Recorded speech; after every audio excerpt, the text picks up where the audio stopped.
This is a CBS News special report. From Washington, here is Walter Cronkite. Good evening. The committee summit at Camp David is over, and Israel and Egypt have agreed to two documents taking a giant step toward achieving peace in their troubled corner of the world. Israel has agreed to end its military government on the west bank of the Jordan River and to permit Palestinian self-rule there within 5 years, and to withdraw from the Sinai and to establish normal relations with Egypt. President Carter, President Sadat, and Israeli Prime Minister Begin have now helicoptered down to the White House from Camp David and are about to appear in the East Room there to report to the nation and to the world. Ladies and gentlemen, the President of the United States, the President of the Arab Republic of Egypt, and the Prime Minister of Israel.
When we first arrived at Camp David, the first thing upon which we agreed was to ask the people of the world to pray that our negotiations would be successful. Those prayers have been answered far beyond any expectations. We are privileged to witness tonight a significant achievement in the cause of peace, an achievement none thought possible a year ago or even a month ago, an achievement that reflects the courage and wisdom of these two leaders. Through 13 long days at Camp David, we have seen them display determination and vision and flexibility, which was needed to make this agreement come to pass. All of us owe them our gratitude and respect. They know that they will always have my personal admiration. There are still great difficulties that remain, and many hard issues to be settled. The questions that have brought warfare and bitterness to the Middle East for the last 30 years will not be settled overnight. But we should all recognize the substantial achievements that have been made. One of the agreements that President Sadat and Prime Minister Begin are signing tonight is entitled "A Framework for Peace in the Middle East."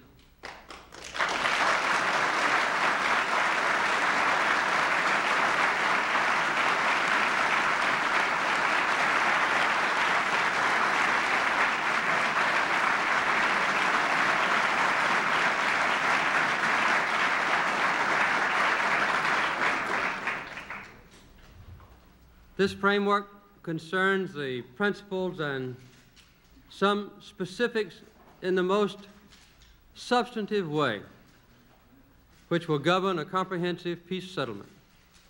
It deals specifically with the future of the West Bank and Gaza and the need to resolve the Palestinian problem in all its aspects. The framework document proposes a 5-year transitional period in the West Bank and Gaza, during which the Israeli military government will be withdrawn and a self-governing authority will be elected with full autonomy. It also provides for Israeli forces to remain in specified locations during this period to protect Israel's security. The Palestinians will have the right to participate in the determination of their own future, in negotiations which will resolve the final status of the West Bank and Gaza, and then to produce an Israeli-Jordanian peace treaty. These negotiations will be based on all the provisions and all the principles of United Nations Security Council Resolution 242, and it provides that Israel may live in peace within secure and recognized borders. And this great aspiration of Israel has been certified without constraint with the greatest degree of enthusiasm by President Sadat, the leader of one of the greatest nations on earth.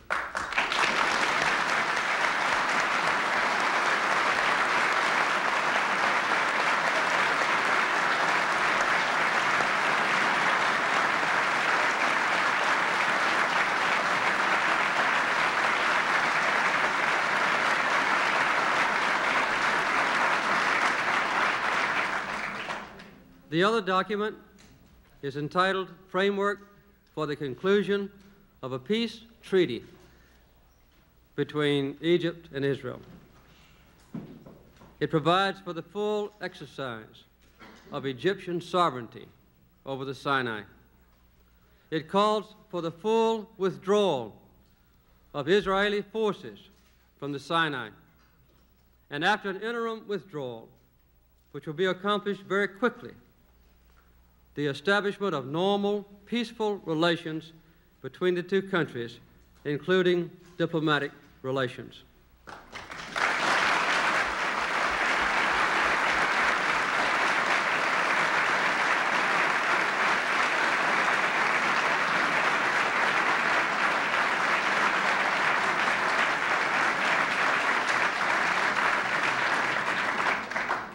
Together with accompanying letters, which we will make public tomorrow, these two Camp David agreements provide the basis for progress and peace throughout the Middle East. There is one issue on which agreement has not been reached. Egypt states that the agreement to remove Israeli settlements from Egyptian territory is a prerequisite to a peace treaty. Israel states that the issue of the Israeli settlements should be resolved during the peace negotiations. That's a substantial difference. Within the next 2 weeks, the Knesset will decide on the issue of these settlements. Tomorrow night, I will go before the Congress to explain these agreements more fully and to talk about their implications for the United States and for the world. For the moment, and in closing, I want to speak more personally about my admiration for all of those who have taken part in this process, and my hope that the promise of this moment will be fulfilled. During the last 2 weeks, the members of all three delegations have spent endless hours, day and night, talking, negotiating, grappling with problems that have divided their people for 30 years. Whenever there was a danger that human energy would fail, or patience would be exhausted, or goodwill would run out, and there were many such moments, these two leaders and the able advisors in all delegations found the resources within them to keep the chances for peace alive.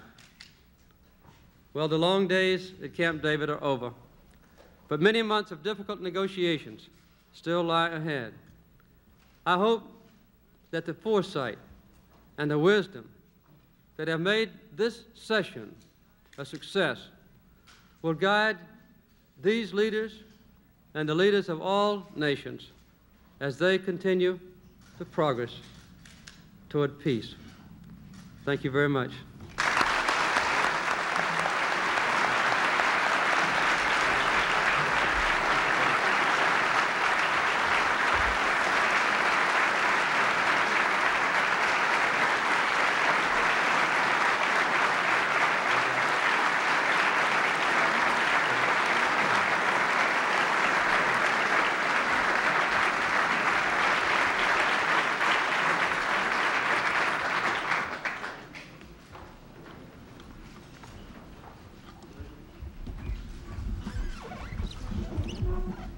Dear President Carter, in this historic moment, I would like to express to you my heartfelt congratulations and appreciation.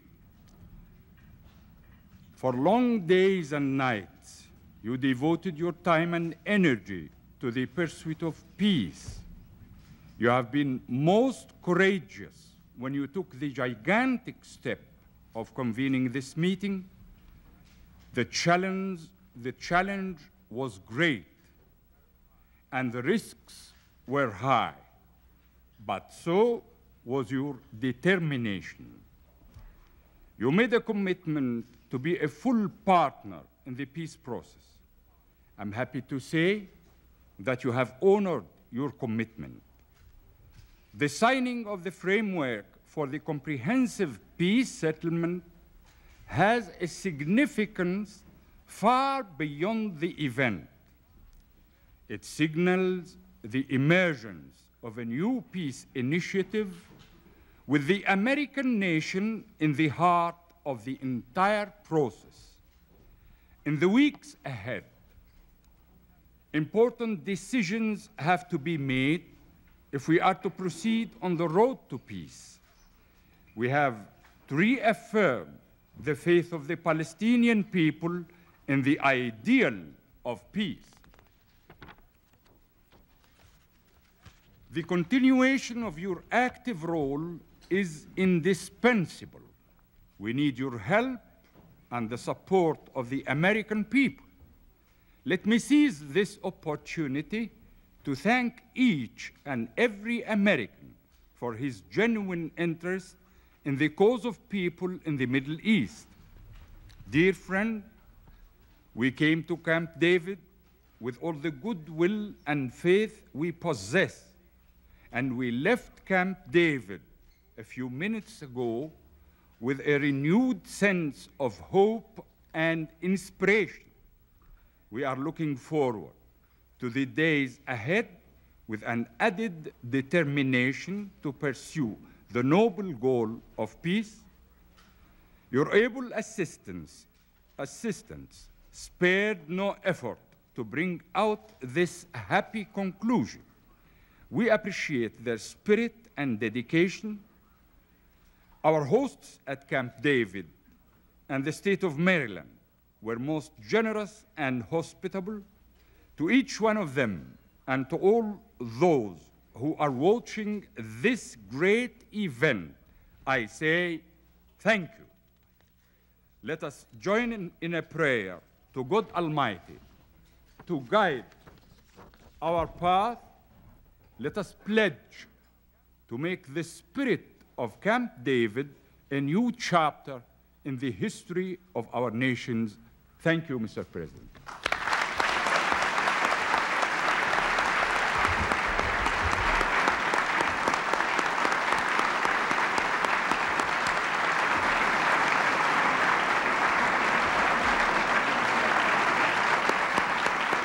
Those in attendance in the East Wing of the White House, in the East Room, are the members of the three delegations who worked since last Tuesday at Camp David to come forward with these agreements.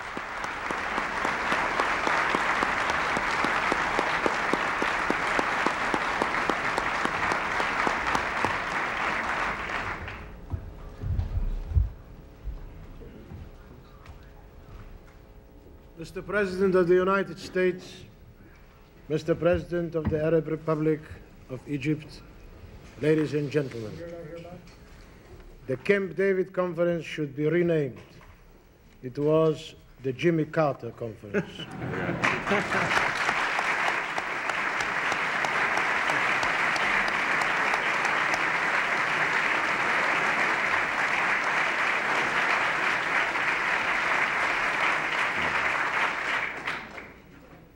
The President undertook an initiative most imaginative in our time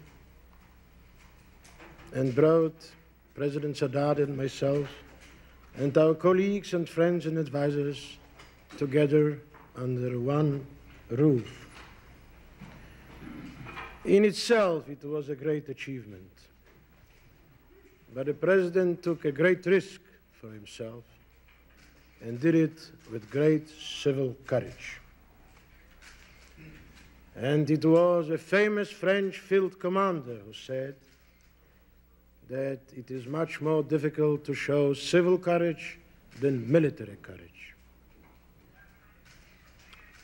And the President worked.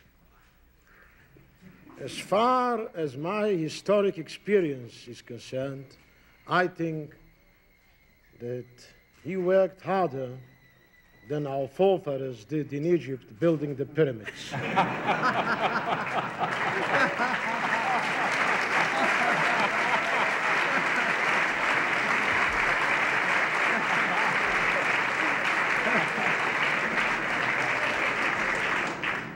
Yes, indeed. He worked day and night. And so did we. Amen. Day and night.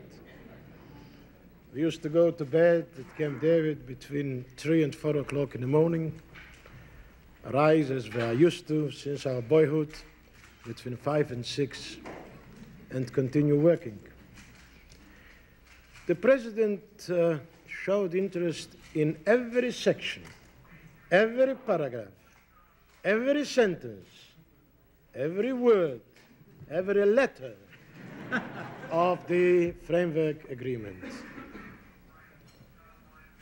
We had some difficult moments. As usually, there are some crises in negotiations. As usually, somebody gives a hint that perhaps he would like to pack up and go home. It's all usual. But ultimately, ladies and gentlemen, the President of the United States won the day. And peace now celebrates a great victory for the nations of Egypt and Israel and for all mankind.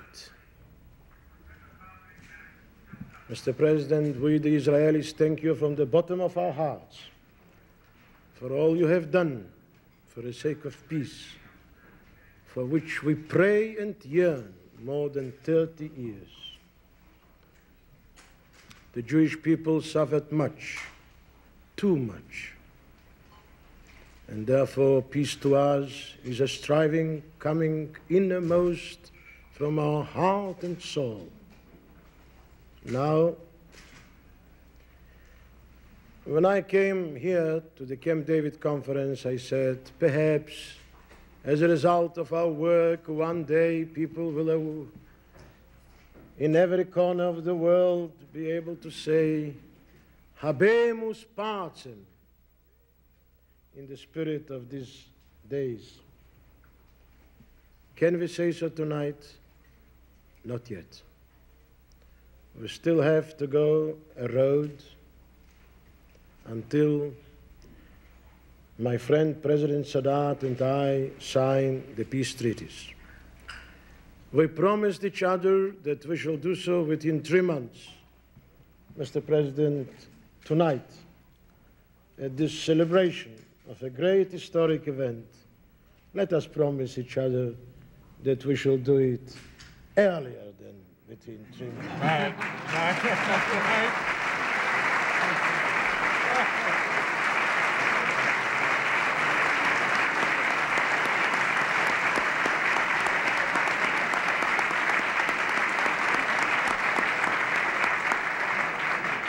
Mr. President, you inscribed your name forever in the history of 2 ancient civilized peoples, the people of Egypt and the people of Israel. Thank you, Mr. President. Thank you. No.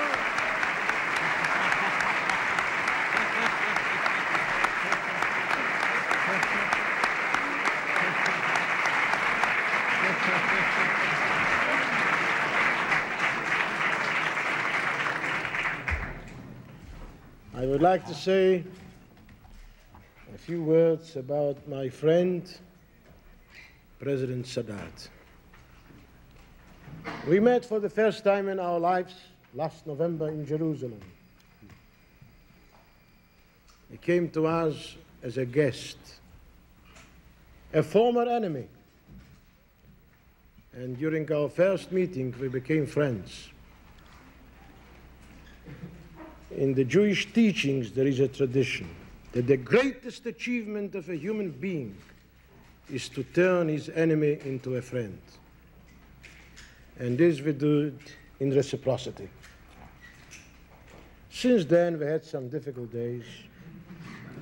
I'm not going now to tell you the saga of those days. Everything belongs to the past. Today, I visited President Sadat in his cabin, because in Camp David you don't have houses, you only have cabins. And he then came to visit me. We shook hands, and thank God, we again could have said to each other, "You are my friend."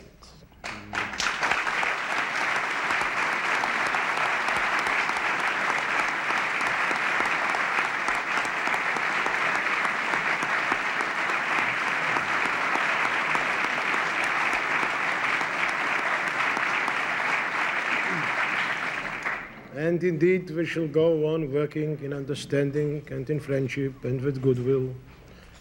We will still have problems to solve. Camp David proved that any problem can be solved if there is goodwill and understanding and some wisdom. May I thank my own colleagues and friends, the Foreign Minister, the Defense Minister, Professor Barak, who was the Attorney General, and now he is going to be, His Honor, the Justice of the Supreme Court, the Israeli Brandes, and Dr. Rosen, and our wonderful ambassador to the United States, Mr. Simcha Dinitz, and all our friends, because without them, that achievement wouldn't have been possible. I express my thanks to all the members of the American delegation, headed by the Secretary of State, a man whom we love and respect. And so I express my thanks to all the members of the Egyptian delegation who worked so hard together with us, headed by Deputy Prime Minister Mr. Tohemi, for all they have done to achieve this moment. It is a great moment in the history of our nations and indeed of mankind. I looked for a president. I didn't find it. It was a unique conference, perhaps one of the most important since the Vienna Conference in the 19th century, perhaps. And now, ladies and gentlemen, allow me to turn to my own people from the White House in my own native tongue. אזרחי ישראל, כאשר תשמעו את דבריי אלה, יהיה זה בוקר, תעזו שעה מוקדמת, ותזרח השמש בארץ אבותינו ובנינו. האם נוכל לבוא עליכם בעוד ימים מספר, ולשיר יחד עמכם, הבאנו שלום עליכם? זאת תוכל לומר לכם, כפי שעשינו עד כה, כל מאמץ אנושי אפשרי, כדי להביאו כן נוסיף, עד אשר יבוא היום, וכל אחד מאיתנו יוכל לומר, בא שלום על עמנו ועל ארצנו, לא רק בדור הזה, אלא גם בדורות הבאים. בעזרת השם, יחד נשיג את המטרה הזאת, ונזכה לימים טובים של בניין ואחווה והבנה. כן יהי רצון. Thank you, ladies and gentlemen.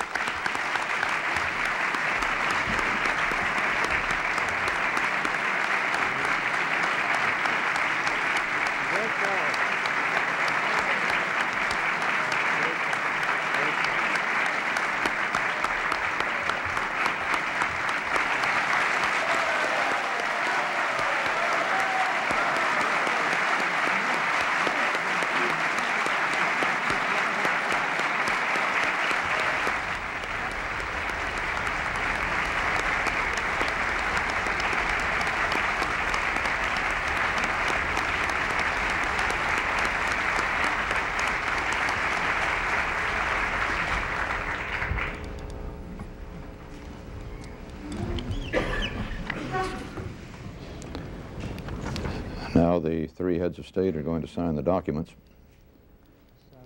We'll release these tomorrow. Yes, we'll release tomorrow.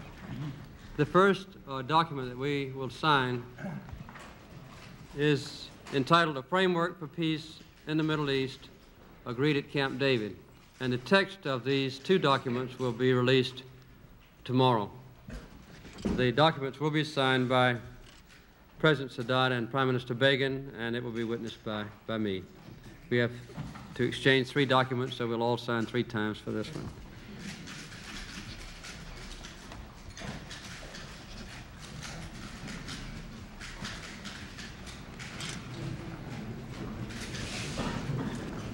There, of course, are considerable details to come yet out of these documents and in letters that will accompany the documents, some stipulations regarding the various agreements and how they will be implemented. The document that calls for peace between Israel and Egypt specifies a very particular timetable which could produce peace between those two nations within a year, withdrawal to begin within 2 or 3 months.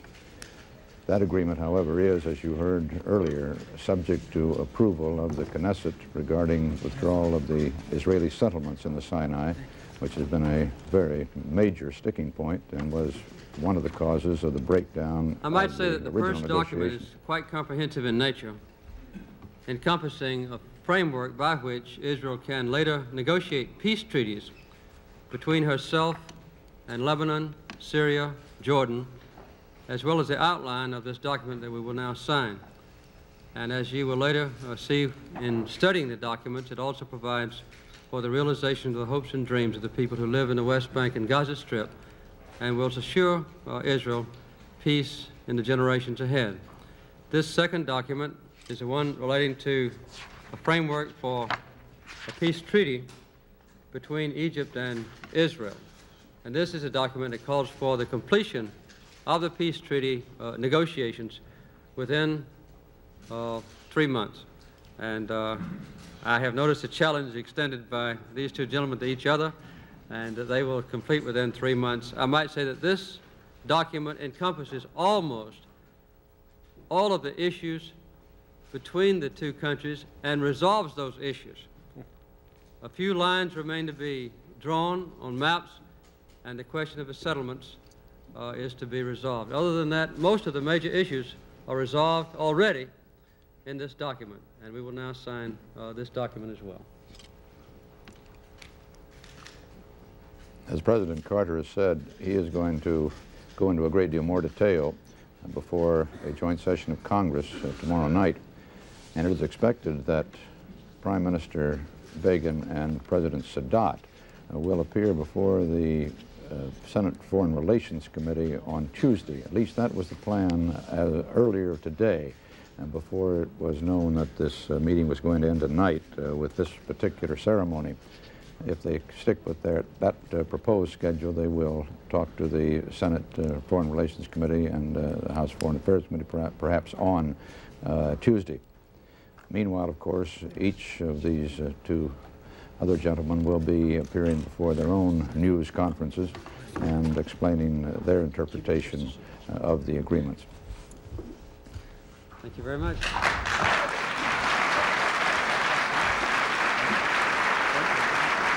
And so, after 30 years of war, the entire lifetime of the Israeli state, an agreement for peace, at least for a framework for peace in the Middle East. It is indeed an historic moment. MARVIN, KALB, from your vantage point as our senior diplomatic correspondent, what have they had to give up to get these agreements? What does it all mean? Well, Walter, it's quite clear that there were major concessions that were made by both sides. On Egypt's side, Sadat dropped his demand for a commitment now to total Israeli withdrawal from the West Bank. The question of sovereignty over this disputed area is left open, at least for the time being. The final status will be negotiated, they say, within the next 5 years. On Israel's side, it seems that Begin has agreed to negotiate the removal of Israeli settlements from the Sinai once his parliament approves. He has agreed to freeze the building of new Israeli settlements on the West Bank, and he's agreed to return 3 major airfields in the Sinai to Egyptian civilian control. Now both Sadat and Begin are left with the responsibility of selling those concessions to their own constituencies. And Bob Schieffer from the White House, what did President Carter get? Did he get what he wanted? I would think so, Walter. You know, there are a couple of hooks in all this. First, Jordan must agree to these arrangements on the West Bank, or you don't have much there.